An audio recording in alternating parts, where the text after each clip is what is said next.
Zoho's new messaging app called Arattai has suddenly become the latest political battlefield in India. And honestly, I think that's completely fair.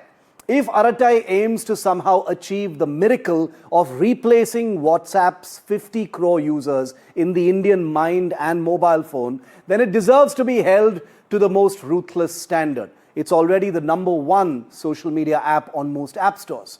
Now, you cannot sell yourself as the Trump-proof homegrown alternative to WhatsApp and then expect users to go easy on you. If the pitch is privacy and sovereignty, then Zoho must walk that talk.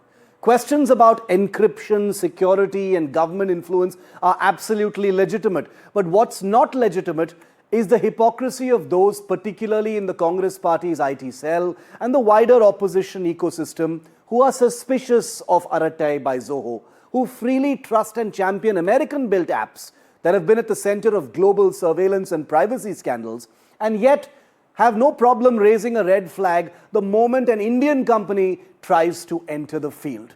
Now, Zoho's founder Sridhar Vembu, a self-made tycoon who built Zoho from scratch, has been transparent about Arattai's current limitations and its path to end-to-end encryption parity with apps like WhatsApp. The skepticism, in my view, is completely fair. The political trolling, I think, is beyond foolish. Now, of course, we live in cynical times. The moment the Indian government advocates a local product, people see conspiracy instead of a step towards self-reliance and technological sovereignty. But in a world where big tech is dominated by companies from a country we are literally in a trade war with, a homegrown alternative is actually compulsory. It's strategic. Now, Zoho may be basking in the spotlight now with ministers, including Amit Shah, giving them shout-outs on their social media. But in the end, the product has to do the talking. It cannot be about nationalism. India's coup, remember coup? Tried to rival Twitter and fizzled out because it ultimately offered nothing better in the user's mind and it wasn't viable as a business. Arattai cannot afford that fate. It must not only match WhatsApp's privacy and user experience, it must surpass it. And that's exactly why this scrutiny, this skepticism, this noisy trial by users is actually not such a bad thing. It's how Indian tech, in my view, will actually probably grow up. It's how real independence in technology could be earned. Okay, let's go straight to our discussion. Pradeep Bhandari of the BJP is with us. Remember, the BJP-led government at the center has with open arms embraced Zoho apps, including Arattai and Zoho Mail, as the Desi alternative to American applications and email and WhatsApp and what have you. Ashwani Mishra is of the Congress Party. There are several Congress IT cell and Congress members who have raised a red flag on Zoho and cast doubt over how the government appears to be embracing Zoho app suddenly. Dr. Sumanth Raman has put out what, in my view, is perhaps the most nuanced take on this entire issue. At a time when people have had very extreme, fierce views on this, I found Sumanth Raman's views very, very nuanced and actually very sensible. But I'd like to start with Manish Maheshwari, who's the co-founder of Coup. He's an ex-head, a co-founder of Fannery AI. He's a former head of Twitter in India. So I want to get his view first in on this. Manish, a big mountain to climb for Zoho. You know, they're having a dream run right now with the government embracing them, giving them shout-outs, getting Zoho apps to be used by all government agencies as well. Do you think it is going to succeed?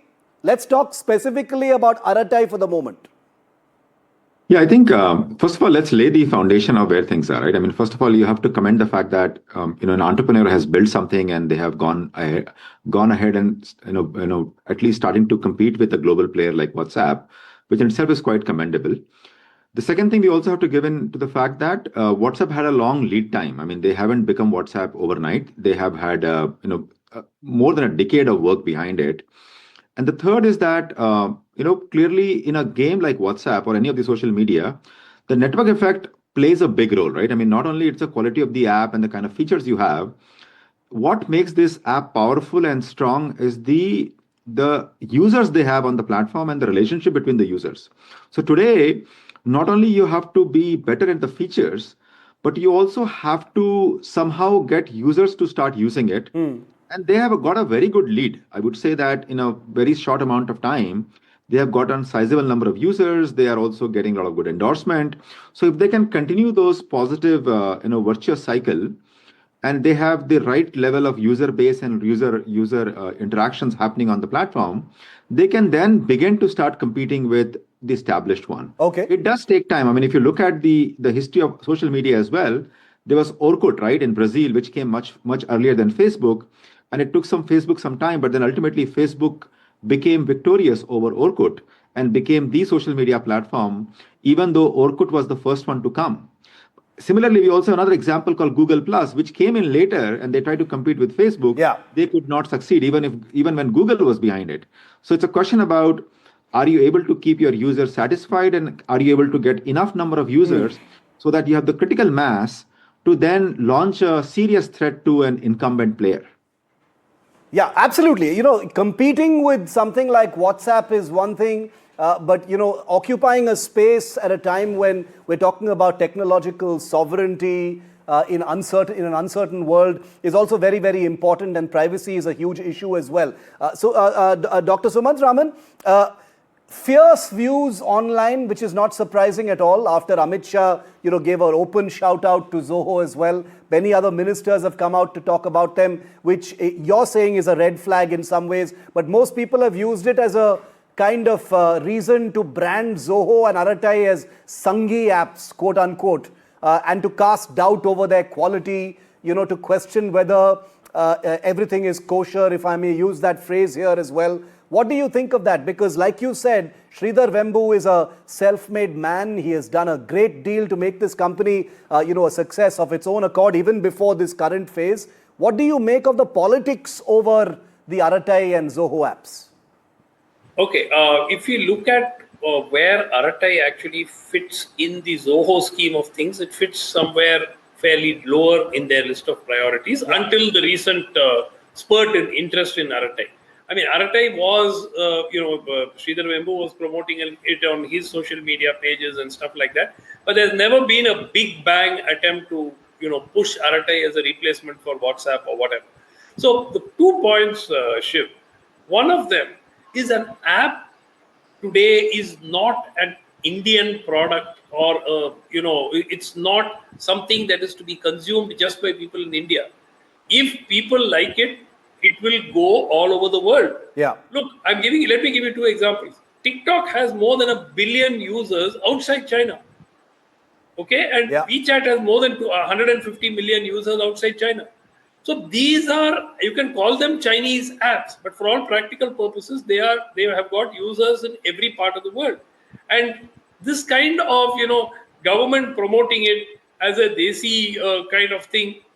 Look, I cannot recall in any democracy something like this actually working. If you can give me a few examples of where people had a choice. I mean, it's something else where if something is a monopoly, for instance, you have IRCTC.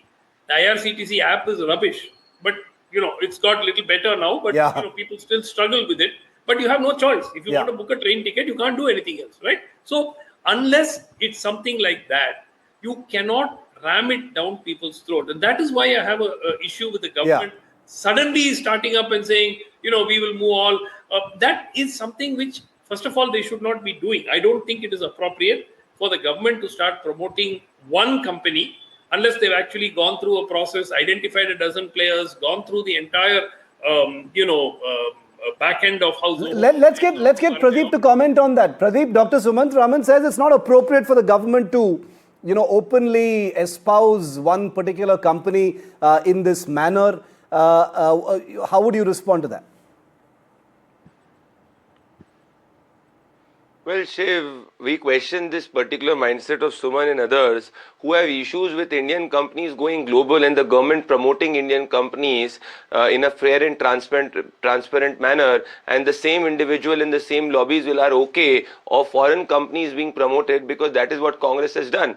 Please let us look at what are we speaking about. We are speaking about two precise principles of technological sovereignty and digital sovereignty. Now, nations and larger economies, if you see $20 trillion economies, $29 trillion economies, all have seen their companies going global, and that is how they wade influence in different markets. Now, we've seen that in the year of 2025 itself, more than 10 Indian companies have come into the unicorn race. We've seen more than 1 lakh Indian startups, and this precise mindset of the Congress party was responsible how in 70 years we could not even have 1,000 Indian startups. So when the Indian startup ecosystem is booming, when a company is doing fine, when the company is trying to go global, I believe that as a natural Indian citizen and a government definitely being a stakeholder in promoting Indian companies in a free and transparent manner is doing what it is in national interest.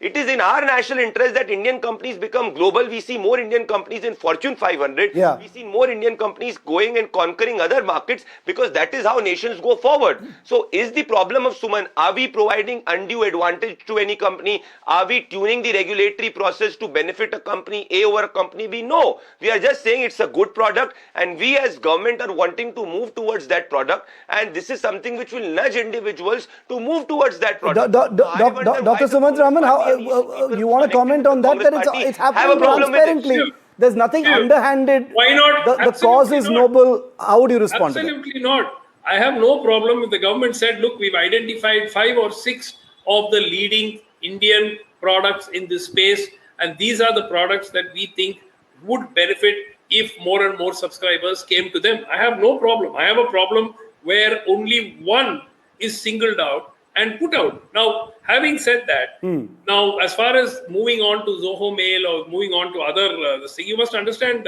Shiv, 2023 there was a tender, right? There was a tender in August 2023, and Zoho was believed to be the the winner of that tender. Yes, yeah. Now, since then, now my point is, that was in August 2023. We are now in 2025. Even at that time, there were several questions raised because the idea was to replace NIC. And the cost involved in that were prohibitively high. In fact, one media report actually spoke of just the email service currently being served by NEC, NIC, going to cost 650 crore per annum for the government, which is much more than the budget of NIC, right? So there were very pertinent questions raised at that time itself. Okay. And you can't just use patriotism as a tool to brush aside everything. There must be a dozen Indian companies which are probably in this space. Why not you highlight all of them? Why not? Absolutely fine. You want an Indian app to be global. Everybody in this country wants that. Okay. Everybody wants that. But you can't just arbitrarily pick one. Okay. So Dr. Raman is saying it's arbitrary, and that's where the suspicion may arise from. Pradeep answers. Ashwani, I'm coming to you after that. Well, let me pose this differently. Can Dr. Raman and you, Shiv, tell us another Indian company who's trying to move at such a large scale in this particular sector and in this precise sector of technological sovereignty as this? I do not see. So, if there is another company coming up, we will do. Please look at what we've done with Indian 4G stack. Please look at what we are doing with semiconductor. Earlier, in the psyche and the semiconductor system was, an ecosystem was that everything only foreign companies will be promoting. Now the Prime Minister is looking at an end-to-end ecosystem from chip production to a handset being made inside the country. So every sector, the government's approach is that the Indian sector should lead and conquer global markets. So it is not limited to this company. And again, why not Sandesh, which is a NIC product? The government is favoring one over the other, then you can question. Your problem right now is just because it's the Modi government which is supporting an Indian company, you are raising doubts. Had you supported Indian companies in the past, you would have seen more Indian companies as first generation entrepreneurs going global. You only supported family offices going global. You never supported first generation entrepreneurs going global. But Dr. Raman, what are you insinuating? You're insinuating that there is some underhand deal, something. I am not insinuating anything, Shiv. I'm just pointing out to the principle. Okay. You have GeoChat, which again is not necessarily a bad product. You have Sandesh, which is NIC's own messaging application, which was actually developed as a secure alternative primarily to foreign platforms. This is a government solution, for God's sake. Where is it? Have you heard of this app? Go and Google it.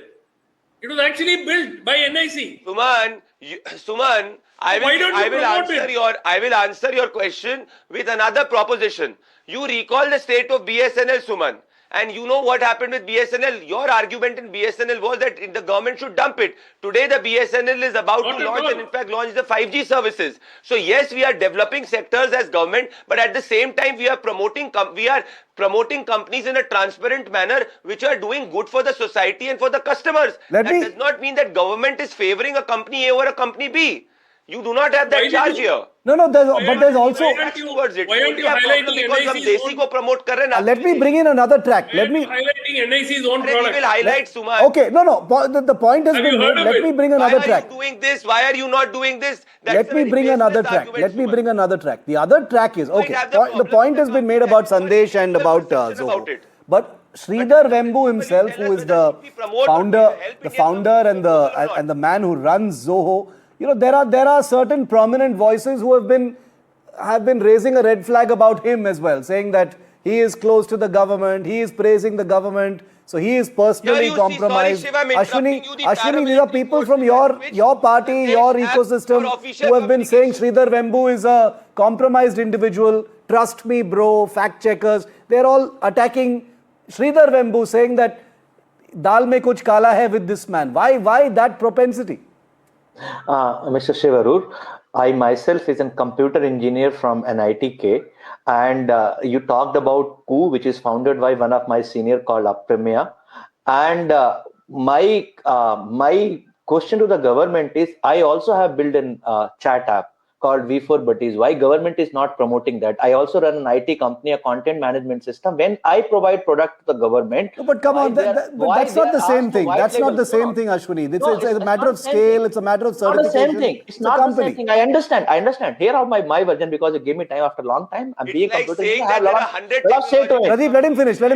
You can answer him. Pradeep, let me finish.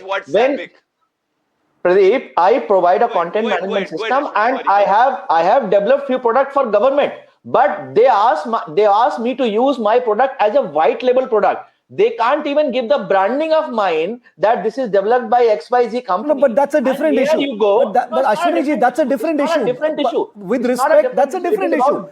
That may be a legitimate issue, but that's a little bit of a different issue over here. I am asking you about why it has become a Sanghi versus opposition ecosystem issue. People are saying all kinds of things. From your party, people are saying things about Sridhar Vembu. Shiv Aroor, I will not get into political angle of it. What I am questioning to the government is, there was a messenger app called Hike, recently closed down. Why did government not promoted that? That was a very, very big product. Hike was very big product. Why did not government promoted that? Okay, when that's a fair. We can choose individual product. It is unfair to all other companies who are working hard to build their own products and play in the market. Okay, so the allegation is favoritism. Pradeep, answer that.